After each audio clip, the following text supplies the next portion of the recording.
ఘనకార్యాలను సాధించడానికే భగవంతుడు మనల్ని ఎన్నుకున్నాడని విశ్వసించి ఉత్సాహంగా ఉండండి.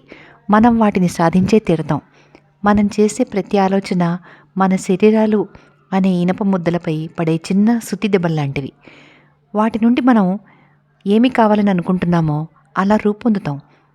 మన ఆలోచనలు ఎలా తయారు చేస్తే అలా అయ్యాం మనం. అందువల్ల మీరేం ఆలోచిస్తున్నారు అనే దాని పట్ల జాగ్రత్త వహించండి. మనస్సు శాంతితో ఏకాగ్రతతో ఉన్నప్పుడే మన శక్తి అంతా ఉత్తమ కార్యసాధనలో వినియోగపడగలదు. ఈ ప్రపంచంలో ప్రభవించిన ఉన్నతమైన కార్యశీలుల జీవిత చరిత్రలను చదివితే వారంతా అసాధారణమైన స్థిరచిత్తులు అని గ్రహించగలరు. మనస్సు ఎంత నిర్మలమైతే దాన్ని నిగ్రహించడం అంత సులభం అవుతుంది. మనస్సును నిగ్రహించాలనుకుంటే చిత్తశుద్ధికి తప్పకుండా ప్రాధాన్యత ఇవ్వాలి. శరీరాన్ని గురించి మనం ఎంత తక్కువగా ఆలోచిస్తే అంత మంచిది. ఎందుకంటే మనల్ని కిందికి దిగలాగేది ఈ శరీరమే.